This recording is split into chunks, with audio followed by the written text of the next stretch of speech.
Anaknya orang buta, dimarah-marahi ibunya. Anak ini tidak senang dengan ibunya. Kata ibunya, maafkan saya nak, maafkan saya. Lalu anak ini pintar dan disekolahkan, dibeasiswakan sehingga jadi orang sukses dan orang kaya. Sehingga dia bisa punya rumah di Singapura, ceritanya. Dia tinggal bersama anak istrinya di sana. Dengan bantuan tetangganya dan teman-temannya, ibunya berusaha menyusul anaknya. Sampailah di Singapura. Ketemu alamat yang dicarinya. Di sana cucunya bermain di halaman rumahnya. Ketika melihat ada nenek-nenek matanya buta sebelah datang, lari ketakutan itu anak. Lapor sama bapaknya. Bapaknya yang merupakan anak dari si ibu ini pun keluar sambil membentak, "Hai, beraninya kamu sampai di sini ya? Pergi kamu, pergi kamu." Hancur hati ibunya. "Maaf nak, maaf, mungkin saya salah alamat." Begitu. Lalu ibunya pun pulang dan tidak lagi ada hubungan dengan anaknya ini. Setelah lama, suatu saat ada undangan datang ke Indonesia, reuni teman-teman sekolahnya, kuliahnya. Dan kebetulan tempatnya dekat dengan rumah ibunya. Dia pun lewat di depan rumah ibunya itu. Kelihatan sepi rumahnya. Lalu anak ini bertanya kepada tetangganya, "Di mana ibu ini?" Katanya, "Belum lama meninggal dunia." Ibunya meninggal. "Kamu siapa?" "Saya dulu satu-satunya anaknya dia." "Oh iya, sebelum meninggal sakit dia menulis surat. Ini dia suratnya, dititipkan untukmu." Kemudian dibaca suratnya, katanya dituliskan di dalam surat itu, "Wahai anakku, maafkan ibu yang selama ini selalu menjengkelkanmu. Sesungguhnya ketika kamu kecil dulu, kamu kecelakaan, matamu buta sebelah. Kemudian dioperasi dan ibu mendonorkan satu mata ibu untukmu." Alangkah durhakanya anak yang seperti itu. Ya. Oleh karenanya perhatikan, jasa ibu sangat besar kepada kita. Jangan sampai disia-siakan. Yang masih ada ibunya, masih ada bapaknya, balaslah kebaikan ibu kita, bapak kita. Sebanyak apapun harta yang telah kita berikan, belum sebanding dengan pengorbanan ibu kita kepada kita. Inilah 3 buah wasiat yang Allah Ta'ala wasiatkan kepada kita. Yang pertama, bertakwa kepada Allah Subhanahu wa Ta'ala. Yang kedua, wasiat agar menjaga salat yang 5 waktu. Dan yang ketiga, silaturahim dan berbakti kepada kedua orang tua. Bahkan dengan temannya ayah, temannya ibu. Kita perhatikan siapa teman dekat ibu, siapa teman dekat ayah. Kepada mereka lah kita berbakti. Abdullah bin Umar biasa kalau dia safar membawa 2 kendaraan, membawa onta dan juga menuntun keledai. Ibnu Umar kalau berjalan dia naik onta, bosan naik onta dia turun naik onta dan naik keledai, ontanya dituntun. Suatu saat dia sedang mengendarai onta dan menuntun keledai, ketemu dengan orang Badui. Apa kata Ibnu Umar? "Bukankah engkau anaknya Fulan bin Fulan?" "Iya." "Ambil keledai ini untukmu." Diberikan keledai. Kemudian dilepas sorbannya, pakai sorban ini untukmu. Dipakai sorbannya sama orang Badui yang miskin tadi. Terus sahabat Abdullah bin Umar menegurnya, "Ya Ibnu Umar, kenapa engkau berikan keledaimu dan sorbanmu kepadanya? Dia itu orang miskin. Dikasih sedikit juga dia sudah senang." Apa kata Ibnu Umar? Memang betul dia orang miskin dan dia dikasih sedikit juga senang. Tetapi aku mendengar Rasulullah SAW bersabda, termasuk sebaik-baik bakti kepada 2 orang tua adalah berbuat baik kepada kerabat-kerabat orang tua setelah orang tuanya meninggal. Itulah praktek Abdullah bin Umar. Ibaratnya kita naik mobil, sampai naik mobil, naik motor. Begitu kita sedang naik mobil, dan yang awal kita yang bawa motor di belakang kita, ketemu kita dengan teman anaknya, teman bapak kita. Kita tanya, bukan kamu Fulan bin Fulan? Iya. Ambil ini motor buatmu. Helmnya dibuka, itu dikasih, ini helmnya juga pakai, berikan. Oh, itu dia, berbuat baik kepada keluarga dari teman ayah.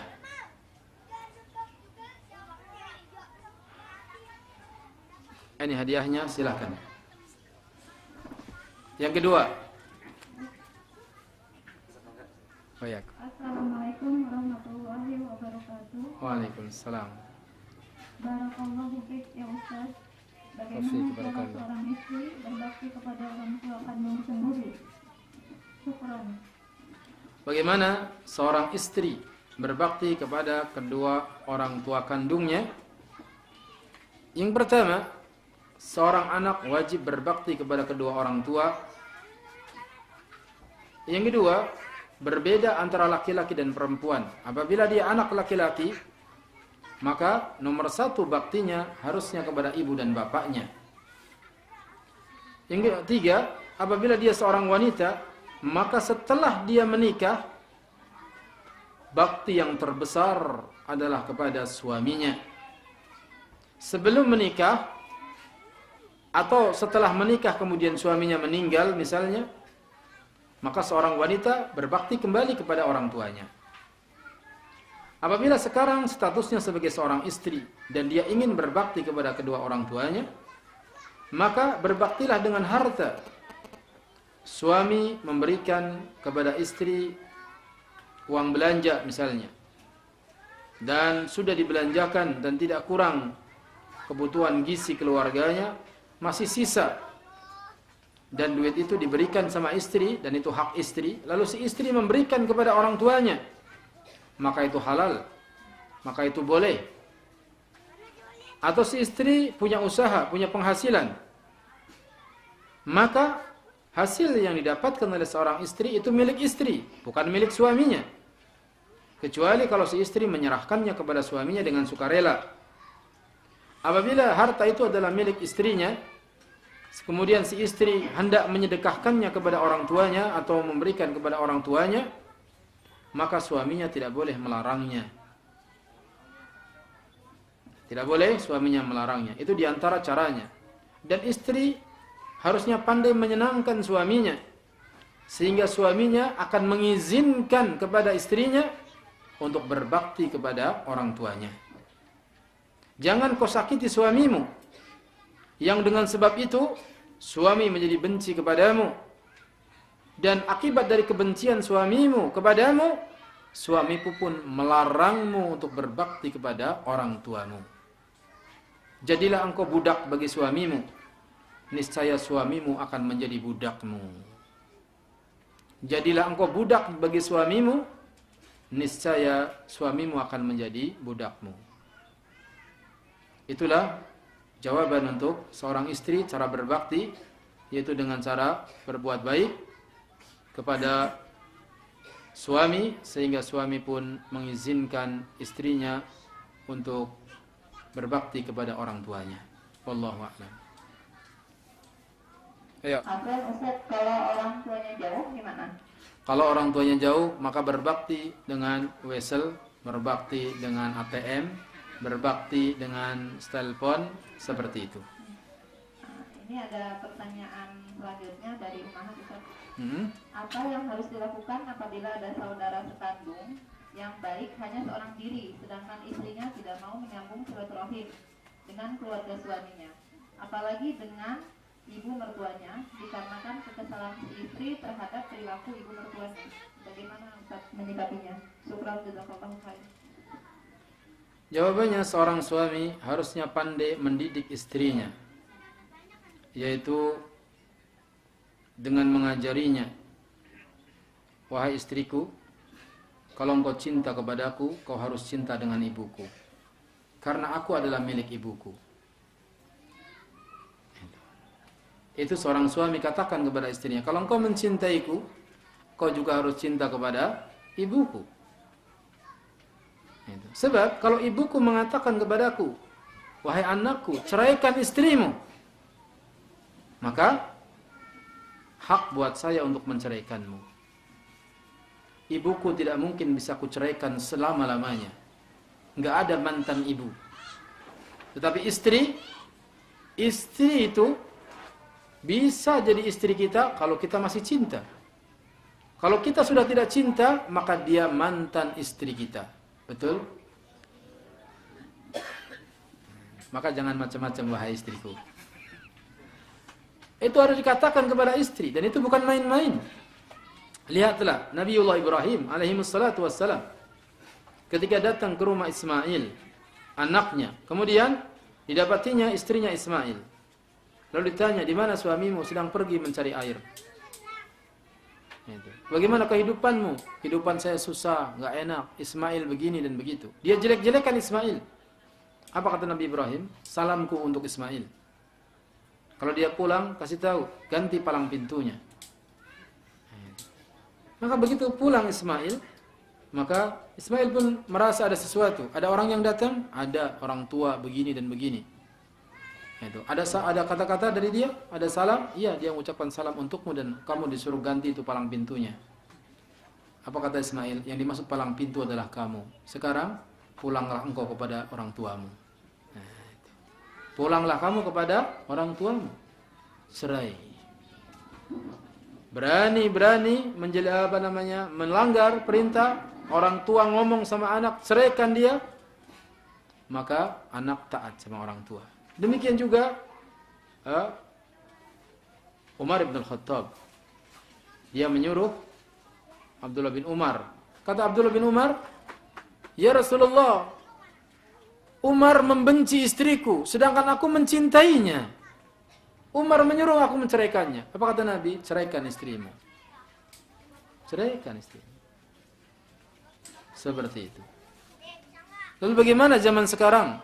Kalau ibu kita bilang sama kita, "Nah, ceraikan istrimu." Kita langsung ceraikan apa tidak?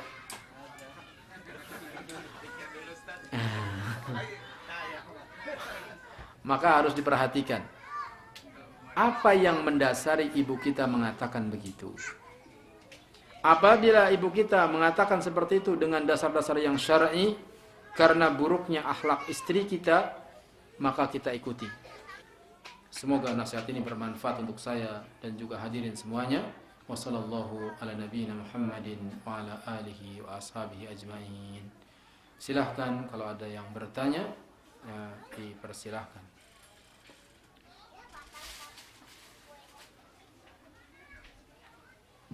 Bismillah. Silakan bagi bapak atau ibu yang ingin bertanya. Ada bisa mungkin dari ibu pihak dari ibu-ibu kalian ada mic di dekat ampli, mungkin panitia Ahwat bisa memberikan jika ada ibu ingin bertanya untuk menjawab dari pertanyaan Ustaz. Sebutkan 3 syarat jadi orang yang bertakwa. Iya. Bertakwa pada Allah, harus menuntut ilmu dan menjalankan perintah Allah dan menjauhi larangannya. Sahih. Pertanyaan yang kedua, sebutkan 3 cara berbakti kepada orang tua setelah meninggal dunia. Ayo.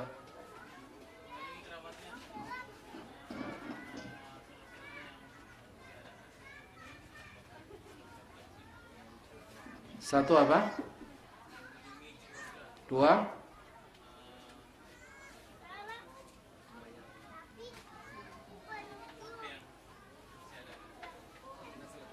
2 apa 2? Ya, 2 membayar utang. 3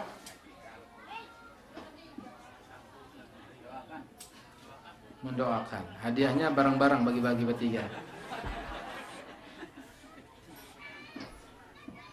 Atau yang tadi jawab pertama.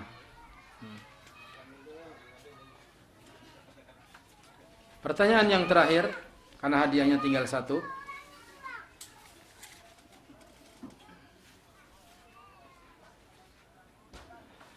Apa arti takwa? Buat ibu-ibu, takwa adalah Takwa adalah takut sama yang tua.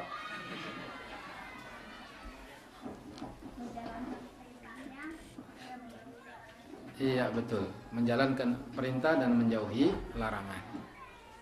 Selanjutnya masih ada waktu kurang lebih 10 menit untuk bertanya soal jawab. Silahkan kalau masih ada yang ditanyakan, dipersilahkan. Ini enggak ada hadiah, bertanya saja. Iya, assalamualaikum warahmatullahi wabarakatuh. Iya.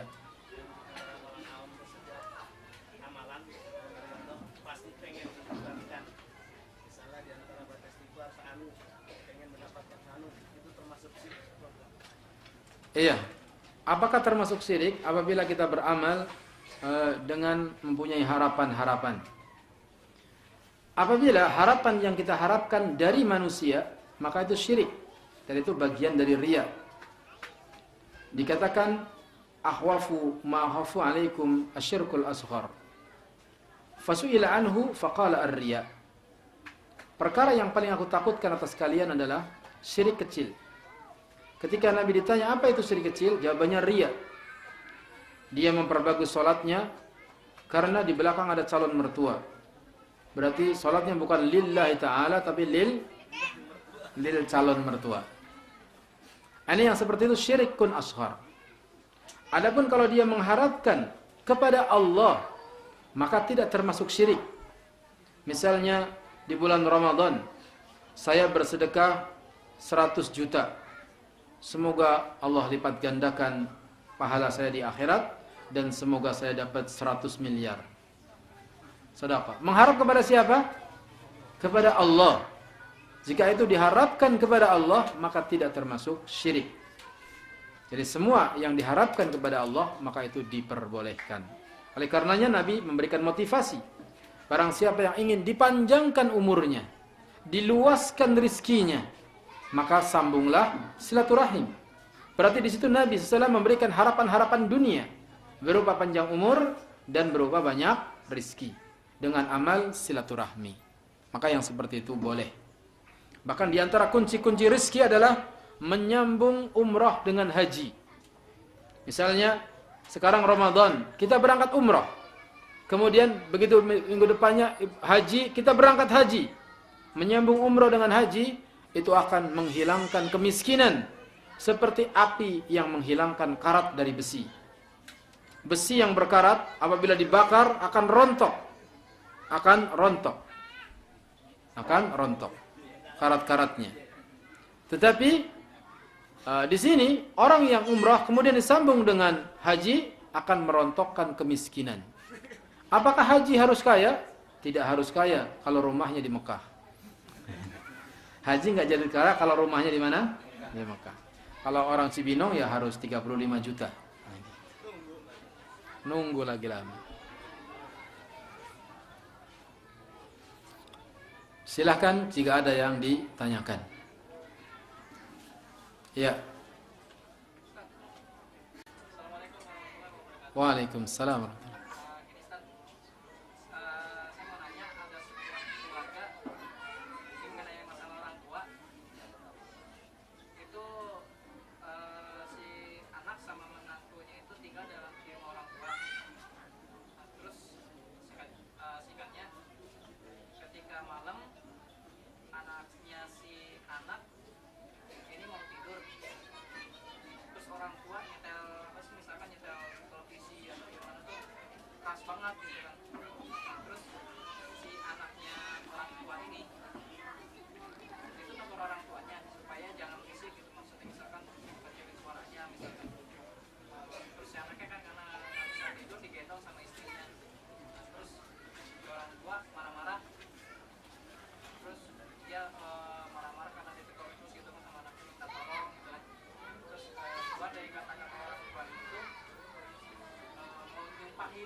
Ya. Yang pertama, apabila seorang pemuda sudah menikah, maka hendaknya dia berpisah dari rumah orang tuanya. Sebab Nabi bersabda, ya ma'syarasy syabab man istata'a minkumul ba'ah falyatazawwaj. Wahai para pemuda, siapa di antara kalian yang sudah mampu menyiapkan tempat tinggal, hendaklah menikah. Karena di antara arti ba'ah, kata Syekh Hamid Al-Faqih, bimakna mamba'ah. Ba'ah artinya tempat tinggal. Wahai para pemuda, siapa yang sudah sanggup dari kalian menyiapkan tempat tinggal, hendaknya dia menikah. Oleh karenanya, senikmat-nikmat orang berumah tangga apabila dia berpisah dari orang tua, berpisah dari mertua, walaupun harus ngontrak sendirian. Dan itu akan lebih bisa menentamkan hati istri. Istri kita tidak akan bahagia kalau dia hidup dengan ibu kita. Sebagaimana kita juga kurang nyaman hidup di rumah mertua.